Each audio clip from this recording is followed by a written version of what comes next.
사람은 살아가면서 삶의 목표와 또 목적을 가지고 살아갑니다. 이 목표와 목적을 우리는 구분할 필요가 있습니다. 이것을 다른 말로는 목표는 단기적인 목적이라고 말할 수 있고요. 목적은 목적은 장기적인 목적이라고 말할 수 있습니다. 또 다른 말로는 이 목표는 낮은 차원의 목적이라고 할 수 있고요. 인생을 살아가는 목적, 또 목적이라는 말은 높은 차원의 목적이라고 할 수 있습니다. 그래서 이 목표, 낮은 차원, 단기적인 목적, 그 목표는 바로 진짜 궁극적인 목적, 높은 차원의 그 목적을 이루기 위한 도구, 수단이다라는 겁니다. 공부하는 학생에게 있어서 목표는요, 뭐겠습니까? 성적을 올리는 겁니다. 반에서 1등하고 학교에서 1등하고 A 학점을 받는 것, 이것은 목표가 될 수 있습니다. 고시생이나 취업준비생에게 목표는 뭐겠습니까? 대기업에 입사하는 것이고 고시에 합격하는 것, 이것이 목표가 될 수 있습니다. 직장인에게는 이제 직장에 들어가서 대리가 되고 과장이 되고 차장, 부장이 되고 임원으로 진급하는 것, 이러한 것들이 목표가 될 수 있습니다. 요즘에 부산이나 서울이나 이제 시장 보궐선거 때문에 바쁘지 않습니까? 거기에 나온 후보들의 목표는 뭐겠습니까? 저마다 그 후보들의 목표는 자기가 시장에 당선되는 것, 그것을 목표로 하고 그 보궐선거에 나오지 않겠습니까? 여러분, 사람들에게는 이처럼 단기적인 낮은 차원의 목표가 필요합니다. 삶의 목표를 정하고 그 목표를 향해서 달려가는 것 굉장히 중요합니다. 그래서 목표를 정하고 살아가는 사람과 그렇지 않은 사람과 비교했을 때에 목표를 정하여서 살아가는 사람이 훨씬 더 역동적으로 살아가게 되고 그 성취도가 높게 됩니다. 물론 목표에 도달하지 못할 수도 있습니다. 그렇지만 그 목표를 정하여 살아가는 사람은 그렇지 않은 사람과 다르다라는 것입니다. 그런데 여러분, 우리가 이러한 삶의 순간순간마다 우리가 여러 가지 목표를 정하고 살아갑니다. 그런데 그 목표가 인생의 궁극적인 목적이 되어서는 안 된다라는 사실을 기억하셔야 됩니다. 단기적인 목적이 장기적인 목적이 될 수 없습니다. 낮은 차원의 목적이 높은 차원의 목적이 될 수 없다라는 것입니다. 그래서 사람은 단기적인 목표와 장기적인 궁극적인 목적, 이것을 분명히 해야 합니다. 우리는 삶의 순간순간마다 단기적인 목표가 있어야 합니다. 그렇지만 또 장기적인 궁극적인 목적을 가지고 있어야 합니다. 그래야만 우리가 우리 인생을 살아갈 때에 더 고귀한 가치를 추구하는 그러한 인생을 살게 된다라는 것입니다. 톨스토이는 그의 단편집 사람은 무엇으로 사는가에서 그 인생의 궁극적인 목적을 사랑이다라고 이렇게 이야기했습니다.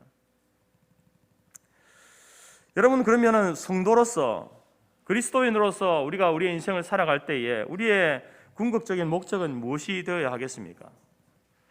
톨스토이가 이야기한 것처럼 사랑이다, 그렇게 말하면 조금 너무 추상적인 것 같습니다. 우리에게는 좀 더 분명하고 확실한 것이 필요한데요, 그 분명하고 확실한 인생의 궁극적인 목적을 찾기 위해서 다른 책을, 다른 자료들을 뒤질 필요는 없습니다. 왜냐하면 하나님께서 우리의 성경을 통해서 우리에게 분명하고도 확실한 인생의 목적을 가르쳐주고 있기 때문에 그렇습니다. 목사인 제가 목회하는 궁극적인 목적, 학생이 공부하는 궁극적인 목적, 결혼을 앞둔 사람이 결혼을 하는 궁극적인 목적이 무엇이며, 직장생활하는 사람이 직장생활하는 궁극적인 목적, 돈을 버는 목적, 살아가는 궁극적인 목적은 무엇이 되어야 할까요? 그래서 바로 고린도전서 10장 31절 말씀, 너무나 중요한 말씀입니다. 고린도전서 10장 31절 말씀이 우리에게 말씀하고 있습니다. 그런즉 너희는 먹든지 마시든지 무엇을 하든지 다 하나님의 영광을 위하여 하라. 짧은 구절이지만 이 한 구절이 바로 우리가 우리 인생을 살아가는 데 있어서 가장 궁극적인, 가장 높은 차원의 인생의 목적을 우리에게 분명하고도 확실하게 가르쳐 주고 있습니다. 여러분, 우리는 구원받기 위해 사는 사람이 아닙니다. 만약에 우리가 구원받기 위해서 사는 사람이라고 한다면 이미 우리는 그 인생의 목적을 이룬 사람이에요. 여러분, 우리가 하나님께서 우리를 구원하신 이유가 분명히 있습니다. 단순히 우리를 구원하기 위해서 구원하신 것이 아닙니다. 우리를 먼저 구원하신 이유는 바로 오늘 이 말씀처럼 하나님의 영광을 위해 살도록 하기 위해서 우리를 구원하신 겁니다. 우리를 선택하시고 우리를 그 죄 가운데, 사망 가운데서 구원하여 주셔서 제2의 생명을 가지고 살 수 있도록 우리를 인도해 주셨다라는 것입니다. 여러분, 우리가 성경을 보게 되면 성경 전체에 흐르는 주제들이 몇 가지가, 중요한 주제들이 몇 가지가 있습니다. 예를 들어서 언약이라는 그 주제가 있고요. 그리고 또 구속이라는, 구원이라는 그 주제가 있습니다. 그래서 우리가 성경을, 여러분들이 이제 올해부터 성경을 통독하시는 분들도 있을 텐데, 성경을 읽을 때에 언약이라는 주제를 염두에 두고 성경을 읽어보십시오. 하나님께서 누구와 언약을 맺으셨는지, 또 그 언약을 맺었는데 사람이 어떻게 그 언약을 파기해 가는지, 또 하나님께서 그 언약을 어떻게 새롭게 회복시켜가고 그것을 성취해 가시는지, 거기에 초점을 맞춰서 성경을 읽게 되면 성경이 여러분에게 좀 더 폭넓게 다가오게 됩니다. 또 성경을 좀 더 쉽게 이해할 수 있습니다. 뿐만 아니라 구원의, 하나님의 구속의 역사에 초점을 맞춰서 성경을 읽어보십시오. 왜 하나님께서는 인생을 구원하시기를 원하시는지, 구원하셔서 무엇을 하기를 원하시는지, 어떻게 그 구원을 이루어 가시는지, 성취해 가시는지, 사람들은 살아가면서 그 구원을 왜 자꾸 이렇게 내팽개치는지, 거기에 초점을 맞춰서 성경을 읽다 보게 되면 우리는 이 성경이 우리에게, 하나님께서 우리에게 기록된 성경을 주신 분명한 이유와 목적을 더 상세하게 알게 됩니다. 그러나 여러분, 하나님께서 우리에게 기록된 이 성경의 말씀, 이것을 주신 더 큰 목적은 언약이나 구속이 아니라 바로 하나님의 영광을 위해서 주셨습니다. 언약은, 이 구원이라고 하는 것, 구속사라고 하는 것은 바로 하나님의 영광을 위한 도구로서, 그것을 이루기 위한 과정으로서 하나님께서 우리에게 허락해 주신 것이다라는 것입니다. 이처럼 여러분, 사도 바울도 자신의 인생 가운데에 이 궁극적인 목적, 인생의 높은 장기적인 그 목적을 늘 붙들면서 살아갔던 사람이 사도 바울이었습니다. 빌립보서 1장 20절에서 그는 이렇게 이야기합니다. 나의 간절한 기대와 소망을 따라 아무 일에든지 부끄럽지 아니하고 오직 전과 같이 이제도 온전히 담대하여 살든지 죽든지 내 몸에서 그리스도가 존귀히 되게 하려 하나니 이는 내게 사는 것이 그리스도니 죽는 것도 유익함이니라. 여러분, 사도 바울은 자기의 삶의 목적이 바로 그리스도가 자기 몸에서 존귀히 되는 것, 다시 말해서 자신의 인생에서 그리스도의 영광을 드러내는 것, 자기의 삶을 통해서 그리스도의 영광을 드러내는 것, 이것이 바로 자기의 인생에 있어서 궁극적인 목적이다라고 이렇게 이야기합니다. 여러분, 이 빌립보서라고 하는 편지는 바울이 로마 감옥에 있을 때 썼던 편지입니다. 춥고 어둡고 차가운 감옥 안에서 이제 마지막 그 비참한 죽음을 기다리고 있는 사도 바울입니다. 여러분, 우리가 그 상황 가운데 있게 된다고 한다면 우리는 인생의 무상함, 결국 내가 이렇게 비참하게 죽는구나, 이렇게 죽음으로 끝나는 인생이구나, 그 사실을 맞닥뜨리게 되면 여러분, 누구나 할 것 없이 아마 그 인생에 대한 허무함, 우울하고 절망이 지배하는 그러한 마음들이 그 속에 있지 않겠습니까? 여러분, 단순히 우리가 단기적인 삶의 목표를 인생의 궁극적인 목적으로 삼고 살아가는 사람은 그렇게 될 수밖에 없습니다. 그러나 바울은 그가 살아가고 가는 인생의 목적이 단순히 자기가 살고 흥하고 부하고 출세하는 것, 이 목표가 인생의 목적이 아니었습니다. 지나온 생애 동안에 그가 얻고 이루었던 모든 것을 빼앗기고 잃어버릴 수 있는 그 순간에 바울은 결코 절망하지 않습니다. 후회하지 않습니다. 자신의 인생을 허무하다고 또 우울하지도 않습니다. 마지막 순간에도 바울은 그 자신의 삶의 궁극적인 목적을 붙들고 있기 때문에 그렇습니다. 그래서 그는 고백하기를 내가 살든지 죽든지, 내가 이 감옥에 오기 전에 살아서 여러 곳을 다니면서 삶을 살았던 그 모든 삶과 또 이제 감옥에 갇혀서 죽음을 앞두고 있는 이 순간에도, 아니 죽음이 내게 찾아오는 그 죽음을 내가 경험하는 그 순간까지도 내가 살고 죽는 인생의 목적은 바로 그리스도가 존귀케 되는 것이다. 그리스도의 영광을, 예수님의 영광을 드러내는 것, 하나님의 영광을 드러내는 것이 내가 사는 이유이고 내가 죽는 이유이다. 이것을 붙들고 살았기 때문에 여러분, 결코 그는 자신의 모든 것을 잃어버릴 수 있는 인생의 허물을 느낄 수밖에 없는 상황 속에서도 결코 절망하지 않습니다.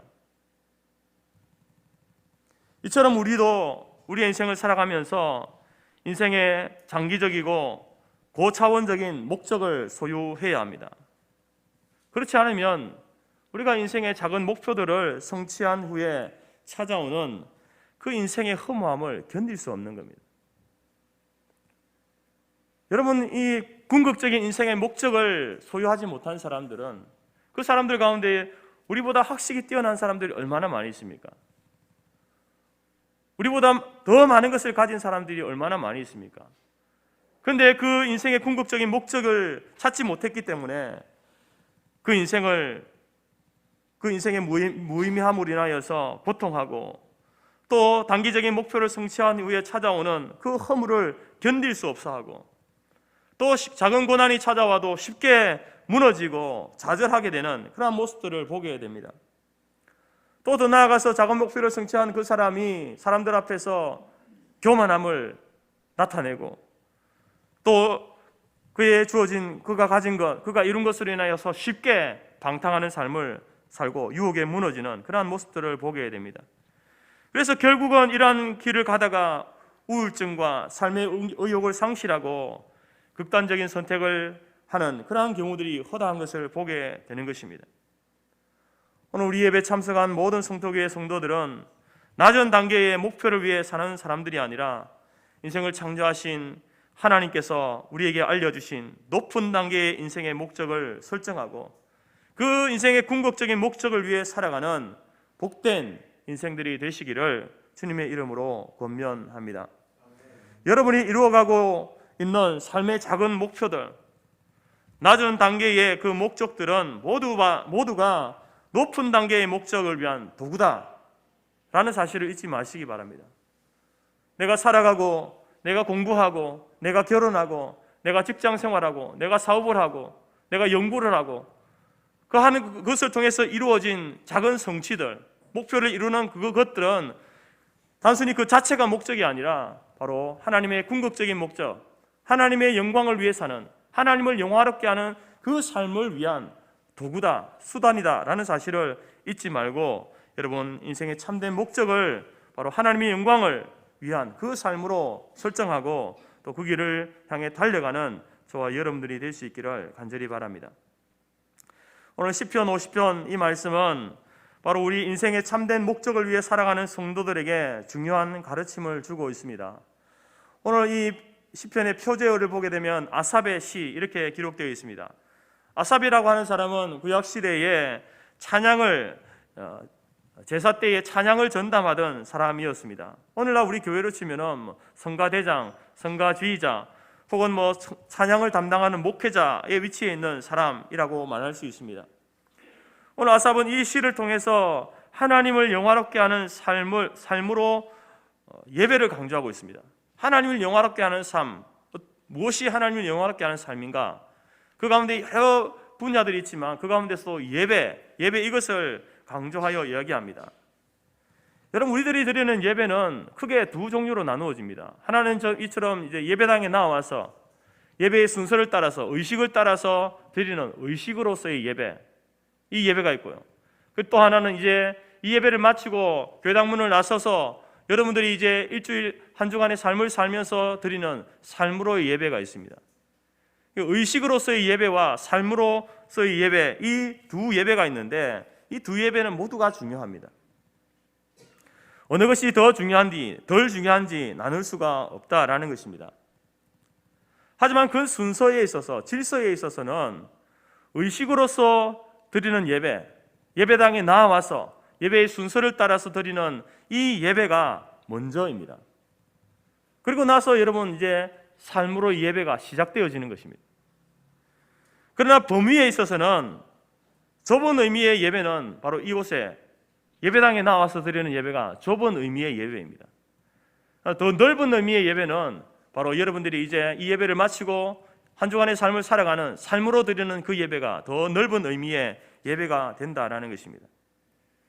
의식의 예배는 삶의 예배의 시작이 되어지고 삶의 예배는 의식의 예배를 포함하고 있습니다. 이처럼 여러분 의식의 예배와 삶의 예배, 현장 예배와 또 삶의 예배, 이 둘은 분리될 수가 없다라는 것입니다. 따라서 우리는 교회당에 나와서 드리는 의식의 예배와 또 우리의 삶 속에서 한 주간의 삶을 통해서 드리는 그 삶의 예배, 모두 그 예배를 참된 예배로 드릴 때에 우리의 삶이 하나님을 영화롭게 할 수 있다. 하나님께 영광을 올려드리는 그러한 예배가 되어진다라는 것입니다. 그래서 오늘 본문의 말씀은 그 예배 가운데 어떤 것을 포함하고 있어야 하는지 우리에게 말씀해 주고 있습니다. 우리의 예배가 하나님을 영화롭게 하는 진정한 예배로 회복되어지기 위해서 우리가 어떤 예배를 드리고 어떤 삶을 살아내는 것이 하나님을 영화롭게 하는 것인지에 대해서 우리에게 말씀해 주고 있는 것입니다. 첫 번째로 하나님을 영화롭게 하려면 감사의 예배를 드려야 한다라고 말합니다. 우리의 예배에 감사가 포함되어 있어야 한다는 겁니다. 14절 말씀을 보십시오. 감사로 하나님께 제사를 드리며 23절에서도 감사로 제사를 드리는 자가 나를 영화롭게 하나니. 여러분 아삽이 예배에 대해서 언급하면서 이 감사를 이야기하는 데에는 이유가 있습니다. 구약의 이스라엘 백성들은요, 그들은 하나님 앞에 자주 제사를 드리던 사람입니다. 또 제사를 드릴 때에 많은 예물을 드리는 것이 그들의 그 제사 예배의 특징이었습니다. 그런데 하나님께서 지금 이스라엘에 드리는 그 제사와 그 제물을 기뻐하지 않으신다라고 말씀하고 있는 겁니다. 9절부터 12절 말씀을 보십시오. 내가 내 집에서 수수나 내 우리에서 숫 염소를 가져가지 아니하리니 이는 삼림의 짐승과 뭇 산의 가축이 다 내 것이며 산의 모든 새들도 내가 아는 것이며 들의 짐승도 내 것이미로다. 내가 가령 줄여도 내게 이르지 아니할 것은 세계와 거기에 충만한 것이 내 것이미로다. 하나님께서 바로 이스라엘이 드리는 그 제사와 그들의 제물을 하나님께서 받지 않으신다라는 겁니다. 그 이유는 무엇이냐면은 그 제사 가운데에, 그 제물 가운데에 감사가 결여됐기 때문에, 감사가 없기 때문에 그렇습니다. 감사 없이 그냥 형식적으로만 예배를 드리고 제물을 드리는 그러한 예배는 하나님이 받지 않으시겠다라고 말씀하고 있는 겁니다. 여러분 이스라엘 백성들이 드리는 예배가 왜 형식적일까요? 왜 하나님께서는 아삽을 통해서 이스라엘 백성들에게 너희들이 드리는 그 예배와 그 제물은 형식적인 것이다 라고 말씀하실까요? 그것은 바로 그 예배에, 그 제물에 하나님이 없기 때문에 그렇습니다. 여러분 우리의 예배의 대상은 누구입니까? 삼위 하나님이십니다. 성삼위 하나님이 우리의 예배를 받으시는 분 아닙니까? 그런데 그 예배 드리는 대상자가 나와서 예배를 드리는데 하나님을 의식하지 않는 거예요. 하나님하고는 전혀 상관없이 예배당에 나오고 제사를 드리고 예물을 드리는 그런 사람들이 있다라는 겁니다. 그런 예배는 형식에 지나지 않는다라는 것이죠. 하나님은 이런 예배를 기뻐하지 않으시며 받지도 않으시고 또 그 예배 드리는 자에게도 결코 유익이 되지 못한다라고 말씀하고 있습니다. 그리고 또 형식적이라고 하는 이유는 바로 그 예배가, 그 제사가, 그 예물 드림이 감동이 없기 때문에, 감동을 잃어버렸기 때문에 그렇습니다. 여러분 우리가 하나님 앞에 예배로 나올 때에 우리 마음 가운데에 기대감이 있어야 됩니다. 오늘 예배에 나오시면서 여러분은 어떤 기대감을 가지고 나오셨습니까? 하나님 앞에 어떤 기대감을 가지고 나오셨습니까? 하나님께서 오늘 어떤 말씀을 주실까? 하나님 앞에 어떻게 내가 찬양을 드릴까? 하나님 앞에 예물을 드릴 때 내가 어떤 마음으로 드릴까? 그런 어떤 흥분되는 마음, 기대감을 가지고 오셨습니까? 아니면 그냥 하나의 종교 의식으로 참여하고 있습니까? 여러분 굉장히 중요한 부분입니다.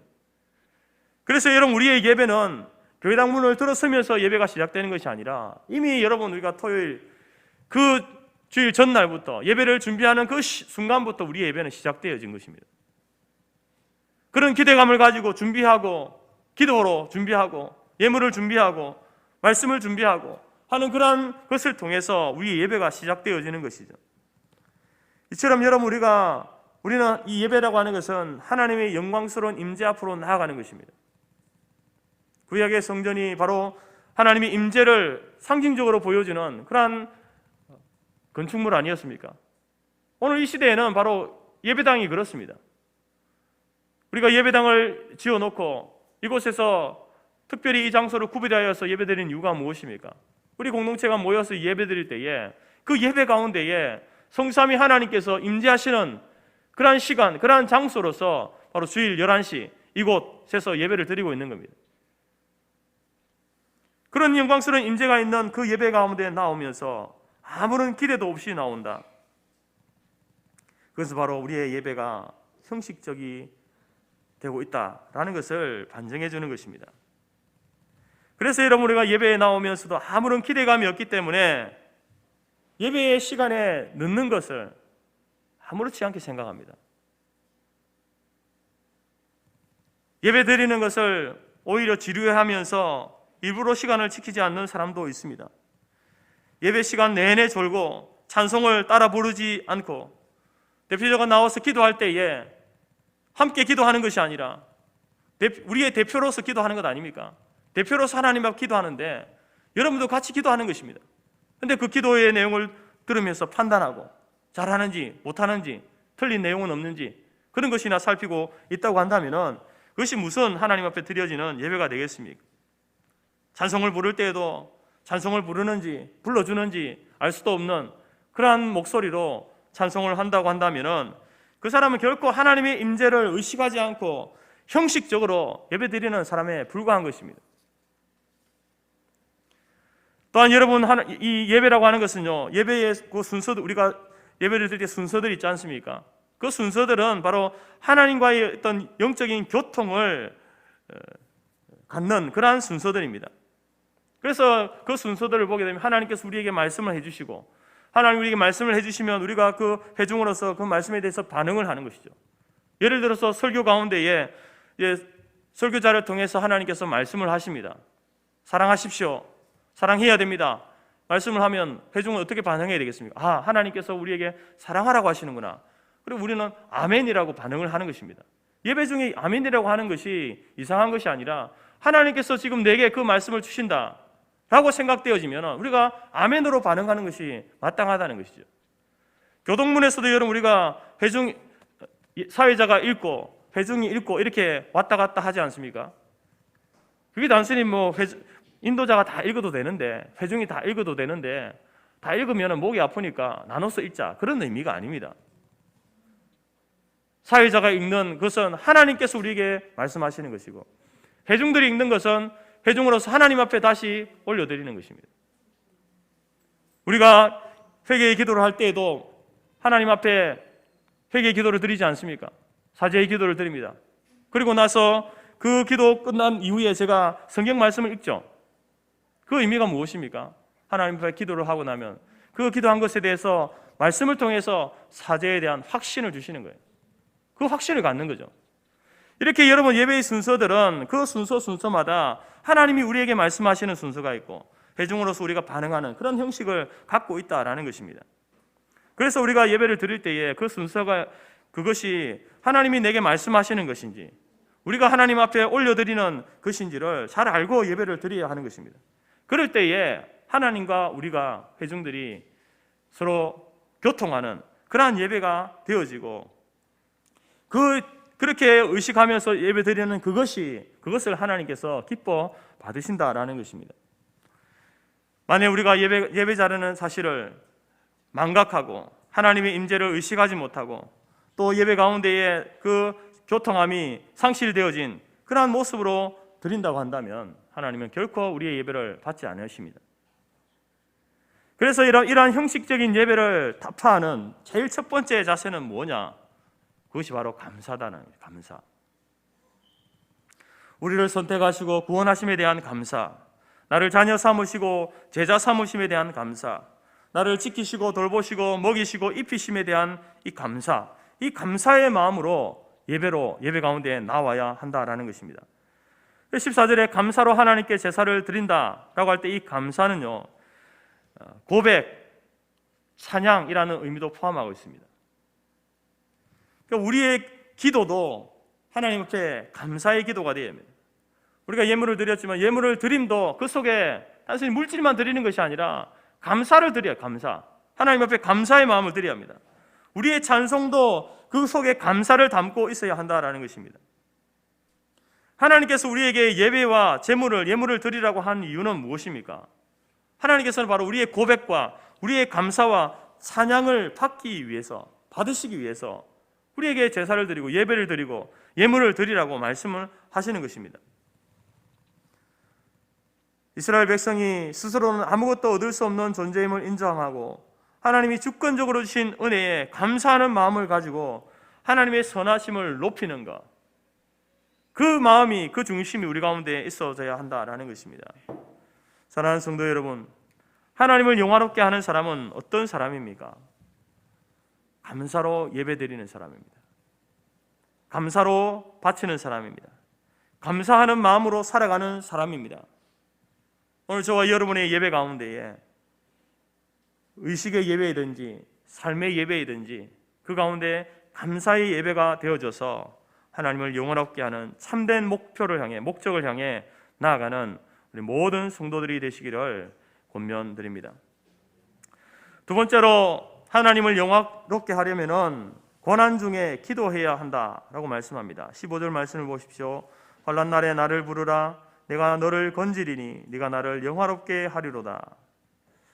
여러분, 이 개혁교회 장로교회에서 하나님께서 우리에게 은혜를 주시는 통로가 있습니다. 방법이 있습니다. 그것은 바로 말씀과 성례입니다. 말씀은 이제 성경 말씀도 되겠지만 이제 이 강단에서 선포되는 말씀, 설교 말씀, 그것을 통해서 우리에게 은혜를 주시고요. 그래서 성례라고 하는 것은 이제 세례와 성찬식이죠. 그 세례와 성찬식을 통해서 우리에게 은혜를 주시는데 칼빈 목사님이 여기에다 하나를 더 추가합니다. 그것은 뭐냐면 바로 기도입니다. 말씀과 성례와 기도를 통해서 우리에게 하나님은 은혜를 주십니다. 기도는 바로 그런 것입니다. 기도는 하나님께서 하나님 백성들에게 은혜를 베푸시는 그러한 통로가 되는 것입니다. 우리의 기도를 통해서 하나님의 은혜가 우리 가운데 주어지는 것입니다. 그래서 하나님께서는 우리에게 쉬지 말고 기도하라라고 말씀하고 있는 겁니다. 그 쉬지 말고 기도하라는 말이 우리를 괴롭히기 위해서, 힘들게 하기 위해서 하신 말씀이 아니라 그 말씀 속에는 하나님께서 우리에게 은혜를 베푸시기를 원하시는 거예요. 그래서 그 기도를 통해서 은혜를 주시는데, 기도를 하는 자들이 쉬지 말고 기도하라는 것은 이제 24시간 쉬지 말고 이런 의미가 아니라 모든 상황 속에서 기도하라는 것입니다. 모든 상황 속에서. 기도는 바로 우리가 기도할 만한 때에, 그때만 하는 것이 기도가 아닙니다. 여러분, 우리가 살다 보면은 정말로 기도가 자동적으로 나오는 순간들이 있습니다. 감사의 기도가. 근데 여러분, 우리가 살다 보면은 정말로 입술 밖으로 내뱉지 못하는, 한마디도 할 수 없는 그런 상황도 오게 됩니다. 그런 삶의 상황들이 오지 않습니까? 그때라도 여러분, 기도할 수 없는 때라도 기도해야 된다는 거예요.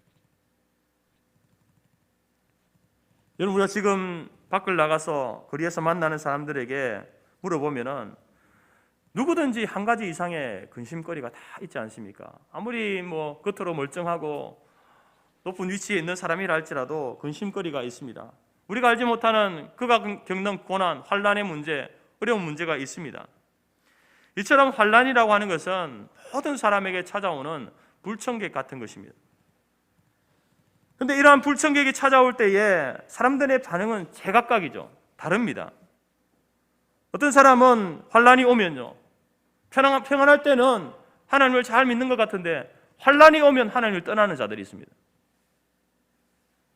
그것은 환난이 지는 것이죠. 또 어떤 사람은 환난 때문에 낙심하거나 실망하거나 자포자기하는 사람도 있습니다. 심지어 생을 마감하려는 자살하는 사람도 있고요. 또 어떤 사람은 환란이 오게 되면요, 반항을 합니다. 막 이성을 잃고 발악하고 오히려 흉악한 죄를 짓는 그런 사람들도 있습니다. 이 모든 것들은 환란을 대하는 잘못된 태도입니다. 여러분, 오늘 하나님께서는 우리가 환란 당할 때에, 오늘 이 시는요, 불신자들에게 주는 말씀이 아닙니다. 하나님 믿지 않는 사람들에게 주는 말씀이 아니라 하나님을 잘 믿는다라고 하는 이스라엘 백성들에게 주고 있는 말씀 아닙니까? 오늘 이 시대에 예수를 믿는 사람들에게 주시는 말씀이죠. 예수를 믿는 사람이 환난을 당할 때에 어떻게 그를 반응해야 되는가? 바로 뭐라고 이야기하십니까? 하나님께 나와서 부르짖으라는 것입니다. 환난 날에 눈을 들어 하늘을 바라보며 하나님을 앙망하며 간절히 기도하라고 이렇게 말씀하고 있는 것입니다. 여러분, 우리는 구약의 성경이나 신약의 성경 가운데에 그 하나님의 백성들이 그 어려운 가운데에 고난당하고 핍박당할 때에 그들이 하나님 앞에 나와서 부르짖고 기도하는 그러한 상황들을 많이 목격하게 됩니다.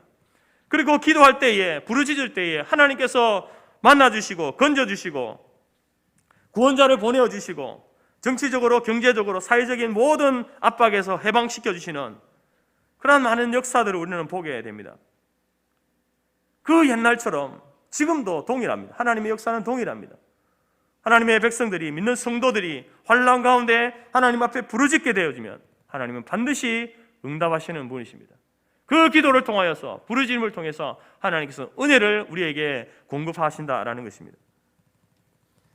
우리들이 예수님의 이름으로 하나님께 기도하면 하나님께서는 언제든지 우리의 기도를 들어주시고 우리의 문제들을 해결해 주십니다. 많은 선진들이 힘들고 어려울 때에 부르짖었고 그때마다 어려운 문제를 해결받았던 그러한 모습들을 우리는 보게 되어집니다. 여러분, 우리가 우리 인생을 살아가면서 매사에 성공하고 잘되고 진급하고 1등하고 하는 것마다 다 잘되고 하는 그것만 하나님께 영광이 되는 것이 아닙니다. 때로 실패하고 고난당하고 환난 중에서도 하나님을 영화롭게 할 수 있습니다.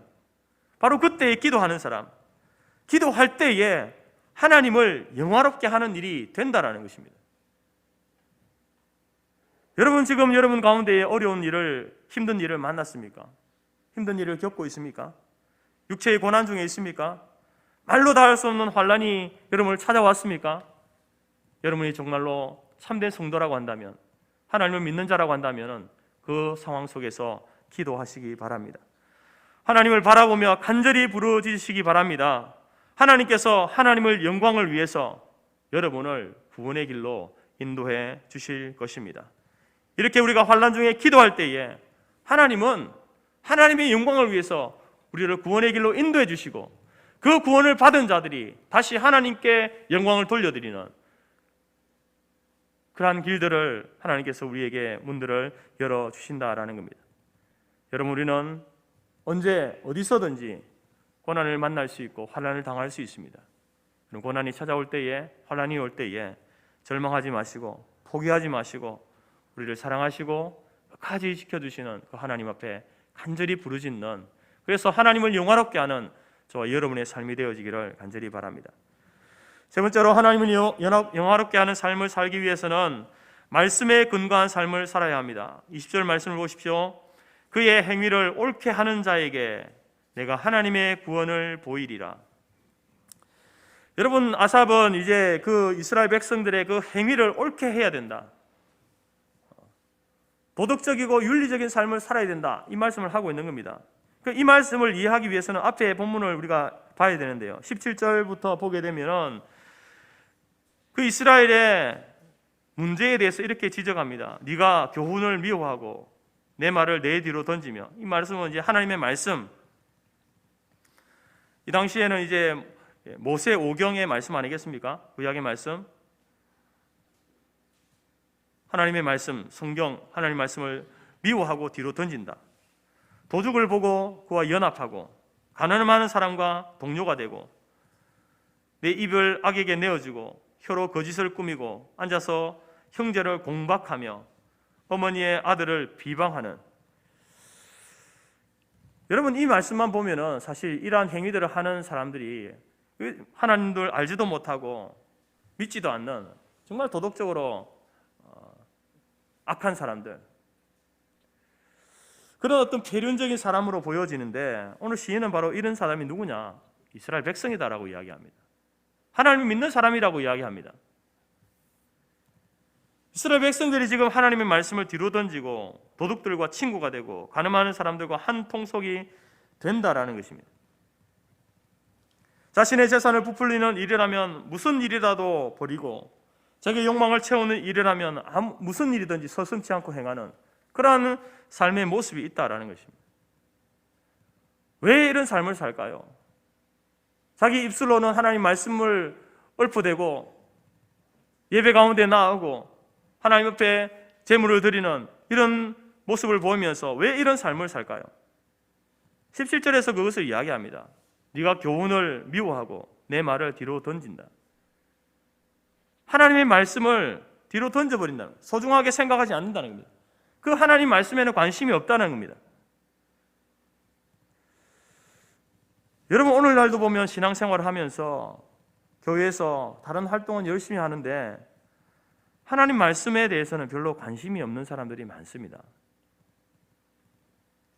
찬양도 열심히 합니다. 봉사도 열심히 하는데 설교에 관심이 없습니다. 성경을 묵상하는 일에 관심이 없습니다. 이것은 여러분 교회 밖에 있는 사람들의 문제가 아니지 않습니까? 저와 여러분들의 문제죠. 우리의 문제입니다. 예수를 믿는다고 하면서, 하나님을 믿는다고 하면서 하나님의 말씀에 관심이 없습니다. 성경에 관심이 없습니다. 이것은 여러분 우리의 큰 문제입니다. 위기입니다. 오늘 이스라엘 백성들에게도 그는 이 의식적인 예배 제사가 있지 않습니까? 그런데 그것은 형식적인 거예요. 삶의 예배도 사실상 그들에게는 찾아볼 수 없는 것입니다. 이러한 자들에게 선포하기를 그의 행위를 옳게 하는 자에게 내가 하나님의 구원을 보이리라 말씀하고 있는 겁니다. 그 행위가 옳지 않다는 겁니다. 윤리적이지도 않고 도덕적이지도 않다는 겁니다. 예수님께서 산상설교를 통해서 성도에게 요구하는 그 윤리는 세상이 요구하는 윤리 그 이상의 것을 요구하고 있습니다. 세상 사람들이 가지고 있는 도덕의식, 윤리의식보다 훨씬 더 차원 높은 그 차원의 윤리를, 도덕을 요구하시지 않습니까? 그것을 요구하시는 이유가 무엇이겠습니까? 그것은 바로 우리의 삶이 하나님 앞에 드려지는 예배이기 때문에 그렇습니다. 우리의 삶이 하나님 앞에 드려지는 예배가 되어야 되는데 그 예배가 되기 위해서는 여러분 그 기준이 세상과 똑같아서는 안 된다는 겁니다. 더 고차원, 더 높아야 된다는 것이죠. 이처럼 우리의 삶이 예배가 되는 것은 하나님의 말씀이라는 기준이 없으면 될 수가 없습니다. 불가능합니다. 왜냐하면 상황에 따라 우리는 이랬다 저랬다 하거든요. 어떨 때는 아주 수준 있는 삶을 살다가 어떨 때는 정말로 그 수준 이하의 삶을 살 때도 많지 않습니까? 우리의 기분에 따라서, 환경에 따라서 그 기준이 매번 달라지는 것이죠. 그러나 우리가 하나님의 말씀이라고 하는 그 기준을 탁 붙들고 있으면요, 우리가 우리 스스로를 평가할 수 있고요, 하나님께서도 그 삶에 대해서 분명하게 우리에게 말씀해 주실 수 있다라는 것입니다. 인생의 우유부단함을 비유하는 이야기가 있습니다. 어느 날 아버지는 아들을 데리고 당나귀를 끌고 시장에 갔습니다. 그래서 사람들이 이제 당나귀 끌고 가니까 사람들이 이야기합니다. 아니 왜 당나귀를 타지 않고 끌고 다닙니까? 그래서 이제 주막에서 자고 다음 날 아버지가 이제 당나귀를 타고 아들은 고삐를 잡고 걸어서 시장에 나섰습니다. 그러니까 사람들이 또 말합니다. 아니 어쩌자고 어린 아들을 저렇게 걷게 하노? 참 무정한 아버지네. 그래서 다음 날 아버지는 이제 아들을 당나귀에 태우고 아버지가 고삐를 잡고 시장에 돌아다녔습니다. 그러니까 또 사람들이 이야기합니다. 저는 천하의 불효자식 있나? 그래서 다음 날은 아버지와 아들이 둘 다 이제 당나귀에 탔습니다. 그래서 사람들이 모두가 한마디씩 하는 겁니다. 아유, 당나귀가 참 불쌍하다. 다음 날 아버지와 아들은 당나귀를 막대기에 묶어서 둘러매고 돌아다녔습니다. 사람들이 이야기합니다. 정신없는 사람들이구만. 여러분, 우리가 우리의 삶을 살아가면서 삶의 기준이 없으면요, 우리가 무엇을 행하든지 어떤 일을 행하든지 이런 이야기를 들을 수밖에 없다는 것입니다. 하나님의 말씀, 여러분, 우리 믿는 사람들은 하나님의 말씀이 우리의 신앙과 삶에 있어서 가장 중요한 기준이다, 가르침이다라고 믿는 사람들 아닙니까? 우리의 삶의 기준은요, 우리의 신앙의 기준은 하나님의 말씀입니다. 세상 사람들이 말하는, 세상에서 가르치는 어떤 그런 도덕적인 기준, 윤리적인 기준이 그것이 기준이 아니라 하나님의 말씀이 우리의 신앙과 삶의 기준이다라는 것이죠. 그런데 이 기준을 무시하고 주위 사람들의 말만 듣다 보게 되면 바로 이런 이 아버지와 아들과 같은 이런 우스꽝스러운 그러한 삶을 살 수밖에 없다라는 것입니다. 그 주위 상황에 따라서, 사람들이 하는 말에 따라서 이랬다가 저랬다가 하는 그러한 모습이 될 수밖에 없다라는 것이죠. 오늘 그 행위를 옳게 하는 사람, 그 행위를 옳게 하는 사람은 단지 도덕적으로 착하게 윤리적으로 살아가는 그 사람을 말하는 것이 아니라 하나님의 말씀에 근거하여 살아가는 사람을 이야기합니다. 하나님의 말씀이라고 하는 그 기준에 맞게 자신의 행위를 되돌아보고 하나님 보시기에 옳은 일을 행하는 그러한 삶을 우리에게 요구하고 있는 것입니다. 그러한 삶을 살아갈 때에 그 삶이 곧 예배가 되는 것입니다. 그냥 우리가 착하게 산다고 그게 하나님 받으시는 예배가 아니라 하나님 말씀의 기준에 합당하게 살아갈 때에, 사랑을 할 때에도, 나눔을 할 때에도, 섬김을 할 때에도 하나님의 말씀에 근거한 사랑과 섬김을 할 때에 그것이 곧 예배가 되는 것이죠. 단순히 세상 사람들이 하는 것처럼 그러한 섬김을 한다고, 나눔을 한다고, 사랑을 한다고 그것이 예배가 되는 것이 아니다라는 것입니다. 사랑하는 성도 여러분, 우리의 인생의 궁극적인 목적은 하나님의 영광을 위해 살아가는 것입니다. 내가 공부를 하는 이유도, 내가 결혼을 한 이유도, 직장을 다니고 사업을 경영하고 내가 운동을 하고 내가 먹고 마시고 하는 그 모든 것들의 이유, 궁극적인 이유는, 목적은 하나님의 영광을 위해서입니다. 여러분이 세운 단기적인 목표를 위해서 열심히 살아가십시오. 그것을 성취하십시오. 꿈을 이루십시오. 그러나 그것이 여러분의 인생의 궁극적인 목적이 아님을 기억하시기 바랍니다. 믿는 자들에게는요, 바로 하나님께서 우리에게 허락하신 하나님의 영광이라고 하는 이것이 궁극적인 목적이고, 내가 살면서 이루는 작은 목표들, 성취하는 그 꿈들, 그 모든 것들은 바로 그 하나님의 궁극적인 목적을 이루기 위한 수단이고 도구임을 꼭 기억하시기 바랍니다. 우리의 예배도 마찬가지입니다. 의식으로서의 예배와 삶으로서의 예배가 하나님을 영화롭게 하기 위해서는 그 속에 감사가 포함되어 있어야 합니다. 예배 가운데 나오시면서 그 감사의 마음을 가지고 나오셔야 되죠. 여러분, 예물을 드릴 때에도 그 속에 여러분의 감사가 담겨져 있어야 되는 겁니다. 감사를 잊지 마시기 바랍니다. 그리고 환난을 당할 때에 예수의 이름으로 부르짖고 간구하고 기도하시기 바랍니다.